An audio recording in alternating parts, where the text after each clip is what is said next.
தமிழகத்தில் புதிதாக திருவண்ணாமலை, நாமக்கல், காரைக்குடி, புதுக்கோட்டை ஆகிய மாநகராட்சிகள் உதயமாக இருக்கின்றன. முழு விவரங்களை செய்தியாளர் பாஸ்கரிடம் கேட்கலாம். பாஸ்கர், வணக்கம். பாஸ்கர், இது தொடர்பான முழு விவரங்களை பதிவு பண்ணுங்க. திருவண்ணாமலை, நாமக்கல், காரைக்குடி, புதுக்கோட்டை மாநகராட்சியாக உருவாகிறது. வருவாய், மக்கள் தொகை வரம்புகள் அதன் அடிப்படையில் திருத்தம் செய்யப்பட்டு அந்த மசோதா என்பது பேரவையில் தாக்கல் செய்யப்பட்டிருக்கிறது. புதுக்கோட்டை, திருவண்ணாமலை, நாமக்கல், காரைக்குடி 4 நகராட்சிகளையும் மாநகராட்சிகளாக தரம் உயர்த்துவதற்கு ஏற்கனவே நிர்ணயிக்கப்பட்ட மக்கள் தொகை, இந்த வருமான அளவு என்பதெல்லாம் மாற்றி அமைக்கப்பட்டிருக்கிறது.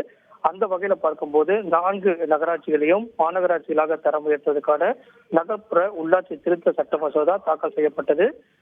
மக்கள் தொகை என்பது 3 லட்சம் என்பதும் 2 லட்சமாகவும், சம்பந்தப்பட்ட பகுதியினுடைய ஆண்டு வருமானம் 30 கோடியிலிருந்து 20 கோடியாகவும் குறைக்கப்பட்டிருக்கிறது.